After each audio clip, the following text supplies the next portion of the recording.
കലിപ്പൻ മാഷിൻ്റെ തെമ്മാടിപ്പെണ്ണ്. അവതരണം ഷിബു ജോസഫ്. രചന വിദ്യാവസവ്. അലസതയോടെ ലെന എഴുന്നേറ്റു. എന്താണിത്? നിന്റെ അപ്പം പൈസക്കാരനാണ്, നീ എന്തിനാടി പഠിക്കാൻ കിട്ടിയെടുത്തത്? മനുഷ്യരെ ബുദ്ധിമുട്ടിക്കാൻ. നിനക്കൊന്നും പഠിത്തത്തിൻ്റെ വില അറിയില്ല. കാരണം നീ സക്കറിയ മുതലാളിയുടെ മോളല്ലേ. നീ ഇതുവരെ എങ്ങനെയായിരുന്നോ അതൊന്നും എനിക്കറിയണ്ട. പക്ഷെ മോളെ, എൻ്റെ ക്ലാസ്സിൽ നീ ഇരിക്കുമ്പോൾ മര്യാദയ്ക്കിരിക്കണം, മനസ്സിലായോ? അമൽ ദേഷ്യത്തിൽ പറഞ്ഞു. പിന്നെ പുച്ഛത്തോടെ ലെന മുഖം ചൊളിച്ചു. എന്നാ എൻ്റെ മോൾ ഇന്ന് ക്ലാസ് എടുക്ക്. അമൽ ഇരുത്തി നോക്കി പറഞ്ഞുകൊണ്ട് തൻ്റെ കസേരയിലിരുന്നു. എല്ലാവരും ലെനയെ നോക്കി. എന്നെ കൊണ്ട് പറ്റില്ല, എനിക്ക് പഠിച്ചെന്നെ ജീവിക്കണം എന്നൊന്നുമില്ല. എൻ്റെ അപ്പച്ചൻ എനിക്ക് ഇരുന്ന് തിന്നാൻ ഉണ്ടാക്കി വെച്ചിട്ടുണ്ട്, ലെന പറഞ്ഞു. എന്നാ എന്തിനാടി നീ ഇങ്ങോട്ട് വന്നത്? വല്ല നസ്രാണി ചെക്കനെ കണ്ട് കെട്ടിക്കൊണ്ട് പോയാൽ പോരെ, ശല്യം തീരുമല്ലോ. വെറുതെ ഇവിടെ വന്ന് മനുഷ്യർക്ക് ഇടങ്ങാറാക്കാൻ, ടേബിളിൽ അടിച്ചുകൊണ്ട് അമൽ ദേഷ്യത്തിൽ പറഞ്ഞു. അത് തന്നോട് ബോധിപ്പിക്കേണ്ട കാര്യം എനിക്കില്ല. ഞാൻ വരും, പഠിക്കും പോവും. നിന്റെ അപ്പൻ്റെ ചിലവിലല്ലല്ലോ ഞാൻ പഠിക്കുന്നത്, എൻ്റെ അപ്പച്ചൻ്റെ ചിലവിലല്ലയോ. പിന്നെ തനിക്കെന്നതാണോ ഇത്ര വേവലാതി? ലെന പറഞ്ഞുകൊണ്ട് ബുക്ക് എടുത്തുകൊണ്ട് പുറത്തു പോയി. സാർ, അവൾ അങ്ങനെയാ, അവളെ നന്നാക്കാൻ പറ്റില്ല. സാർ ക്ലാസ് എടുക്ക്, ചിന്നു എഴുന്നേറ്റ് പറഞ്ഞു. അവളെ അങ്ങനെ വിടാൻ പറ്റില്ലല്ലോ. അവളെ നന്നാക്കാൻ പറ്റുമോ ഇല്ലയോ എന്ന് നമുക്ക് നോക്കാം, ചിരിയോടെ അമൽ പറഞ്ഞു. ക്ലാസ് കഴിഞ്ഞ് എല്ലാവരും പോയി.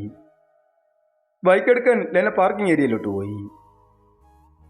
അമൽ ചിരിയോടെ കാറിൻ്റെ മുന്നിൽ നിൽക്കുന്നു. ഇന്നലെ തൊട്ട് മോള് നടന്നല്ലേ പോകുന്നത്? കണ്ടപ്പോൾ പാവം തോന്നി, അതുകൊണ്ട് ഞാൻ അങ്ങ് മാറ്റിത്തരാം. പാവല്ലയോ? ചിരിയോടെ പറഞ്ഞുകൊണ്ട് അമൽ കാറങ്ങ് മാറ്റി. ലെന ഒന്നുമിടെ ചിരിയുടെ ബുള്ളറ്റ് എടുത്ത് കുറച്ച് മുന്നോട്ട് നിർത്തിക്കൊണ്ട് അതിൽ നിന്നിറങ്ങി.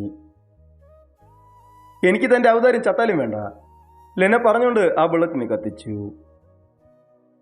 ഹേയ്! അമൽ കാറിൽ നിന്ന് ചാടി ഇറങ്ങി വിളിച്ചു. ലെന പരസ്പരം കൈ കൂട്ടിയടിച്ചുകൊണ്ട് അമലിൻ്റെ അടുത്ത് വന്നു. സക്കറിയുടെ മോളാണിത്. ഒരിക്കൽ വേണ്ടെന്ന് മനസ്സിലുറപ്പിച്ചാൽ അത് കോടികളായാലും കൈകൊണ്ട് തൊടില്ല. പിന്നല്ലയോ ഈ ബുള്ളറ്റ്. ഷിറ്റ്! ലെന പരിഹാസത്തോടെ ചിരിച്ചുകൊണ്ട് പോയി.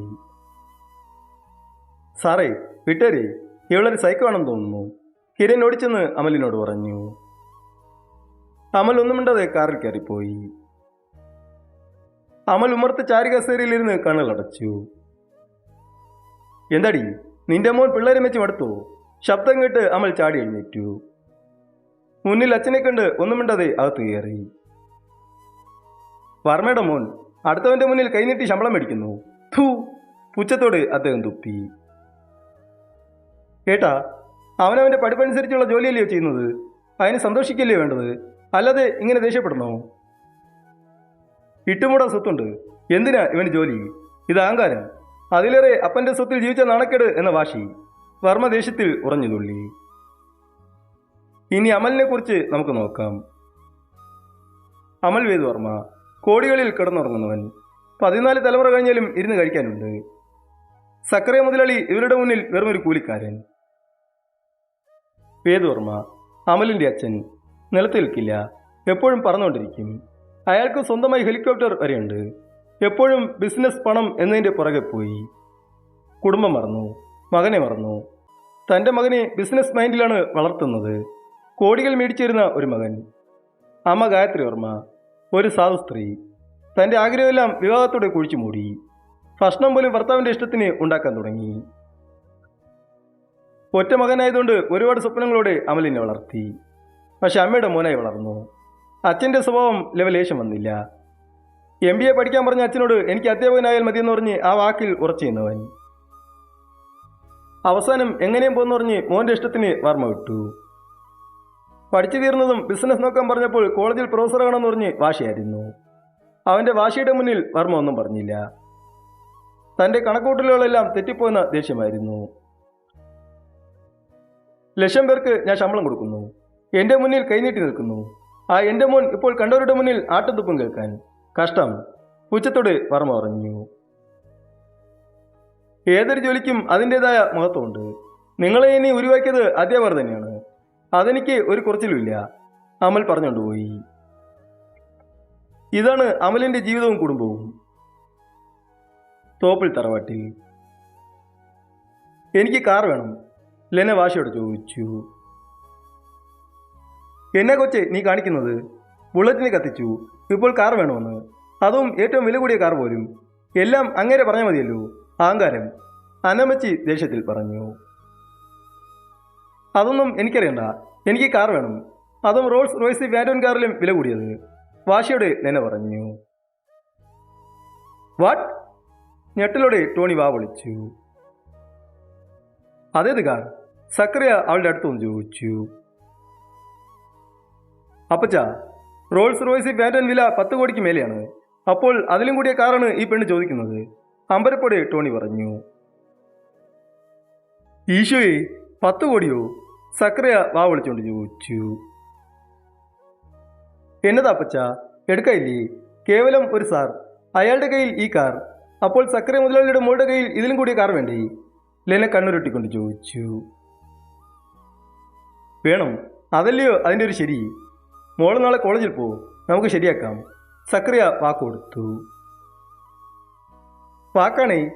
ലെന കണ്ണുകൾ വിടർത്തി ചോദിച്ചു. വാക്ക്, ചിരിയോടെ സക്കറിയ പറഞ്ഞു. എന്നിട്ടോണം എനിക്കൊന്ന് വിലസി നടക്കാൻ. പിറ്റേ ദിവസം ലെന കോളേജിൽ പോയി. സ്റ്റാഫ് റൂമിൽ ലെനയെ വിളിച്ചു. ലെനയും ഒന്നും മിണ്ടാതെ പോയി. നീ റെക്കോർഡ് സബ്മിറ്റ് ചെയ്തില്ലേ? എല്ലാവരും ചെയ്തല്ലോ. ഷൈനി റെക്കോർഡ് നോക്കിക്കൊണ്ട് ചോദിച്ചു. എല്ലാവരും വെച്ചാൽ ഞാൻ വെക്കണോ? ലെന ബബിൾക്കം വായിലിട്ടുകൊണ്ട് ചോദിച്ചു. അമൽ ഒരു നിമിഷം ലെനയെ നോക്കി. അവളുടെ നിൽപ്പ് ഭാവം കൊണ്ട് അവൻ്റെ മുഖം ചുവന്നു. എന്നാൽ അതൊന്നും പുറത്ത് കാണിച്ചില്ല. ലെന, നിന്നോട് തല്ലുകൂടാൻ എനിക്ക് മേല. നീ റെക്കോർഡ് വയ്ക്കാത്തതെന്ത്? അതാണ് ചോദിച്ചത്, അമർഷത്തോടെ ഷൈനി ചോദിച്ചു. എഴുതിയില്ല, അത്ര തന്നെ. ലെന ബബിൾക്കം ചോദിച്ചുകൊണ്ട് മറുപടി കൊടുത്തു. എന്നാണ് ഇനി റെക്കോർഡ് വയ്ക്കാൻ പോകുന്നത്? ഷൈനി ദേഷ്യം കടിച്ചമർത്തി ചോദിച്ചു. എഴുതുമ്പോൾ വെക്കും. ലെനയുടെ മറുപടി കേട്ട് അമലിനി ചൊറിഞ്ഞു വന്നു. നിന്നോട് പറഞ്ഞിട്ട് കാര്യമില്ല, വെക്കോ, അടുത്ത ക്ലാസ് എൻ്റെതല്ലേ, പറഞ്ഞുകൊണ്ട് ലെനെ വിട്ടു. ലെന അഹങ്കാരത്തോടെ ചിരിച്ചുകൊണ്ട് പോയി. ഇവൾ എത്ര പറഞ്ഞാലും കേൾക്കില്ല, അത്ര അഹങ്കാരം, ഷൈനി അമലിനെ നോക്കി പറഞ്ഞു. അടുത്ത പീരീഡ് ഞാൻ പോവാം, നിങ്ങൾക്ക് വേണ്ടി, ചിരിയോടെ അമൽ പറഞ്ഞു. സാറോ? ഷൈനി ചോദിച്ചു. അതെ, അവൾ നാളെ തന്നെ എഴുതിക്കൊണ്ടുവരും, വരുത്തും ഈ ഞാൻ, ചിരിയോടെ പറഞ്ഞുകൊണ്ട് അമൽ എഴുന്നേറ്റു. ലെനയുടെ ക്ലാസ്സിൽ അമൽ കയറി. ഷൈനിയുടെ എവിടെ? എല്ലാവരും ഒരുപോലെ ചോദിച്ചു. എന്തേ, ഞാൻ വന്നത് പിടിച്ചില്ലേ ആർക്കും? ചിരിയോടെ അമൽ ചോദിച്ചു. അയ്യോ സാറ് മതി, ചിരിയോടെ എല്ലാവരും പറഞ്ഞു. എല്ലാവരും റെക്കോർഡ് എഴുതിയോ? അമൽ ചോദിച്ചു. യെസ് സാർ, എല്ലാവരും ഒരേ സ്വരത്തിൽ പറഞ്ഞു. ഗുഡ്. റെക്കോർഡ് എഴുതിയവർക്ക് ഒരു ടോക്കണുണ്ട്, നാളെ സ്റ്റാഫ് റൂമിൽ വന്ന് മേടിക്കുക. അമൽ ഡെസ്കിൽ ചാരിയുന്നുകൊണ്ട് കൈകൾ കെട്ടിക്കൊണ്ട് എല്ലാവരും നോക്കി പറഞ്ഞു. എന്താണ് സാർ? എല്ലാവരും സംശയത്തോടെ ചോദിച്ചു. ഓ പിന്നെ, ടോക്കൺ, കൊലക്ക, ഇവന് വട്ട്, ലെന പറഞ്ഞുകൊണ്ട് ദൂരെ നോക്കി. Red token, green token. Green token record എഴുതിയവർക്ക്, റെഡ് ടോക്കൺ എഴുതാത്തവർക്ക്. അതെന്താണ് ഗുണം? ഒരു സ്റ്റുഡൻറ്റ് ചോദിച്ചു. Green token eligible for semester exam, അതുള്ളവർക്ക് എക്സാം എഴുതാം, മാത്രമല്ല ബോണസ് മാർക്കുണ്ട്. റെഡ് കാർഡിന് എക്സാം എഴുതാൻ അനുവാദമില്ല, മാത്രമല്ല 5 years എഴുതാനും പറ്റില്ല, മറ്റൊരു കോളേജിൽ ചേരുവാനും പറ്റില്ല, ഫോട്ടോ ബോർഡിൽ കുത്തിവെക്കും. അമൽ പറഞ്ഞുകൊണ്ട് ലെനയെ നോക്കി. അവൾ ചെറുതായി ഒന്ന് ഭയന്നു. നാളെ മോർണിംഗ് ലാസ്റ്റ് ഡേ, എഴുതാത്തവരുണ്ട് നാളെ മോർണിംഗ് 10 മണി വരെ ടൈമുണ്ട്, എല്ലാവരും റെക്കോർഡ് എഴുതി സബ്മിറ്റ് ചെയ്യുക, അമൽ പറഞ്ഞു. ഓക്കെ സാർ, എല്ലാവരും ചിരിയോടെ പറഞ്ഞു.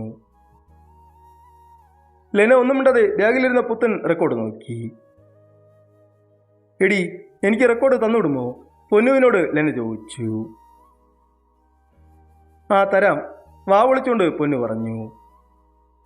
പൊന്നു ഇടങ്ങളിട്ട് അമലിനെ നോക്കി. അമൽ ചിരിയോടെ കണ്ണിറക്കി കാണിച്ചു. പൊന്നു ലെന കാണാതെ ചിരിച്ചു. തുടരും.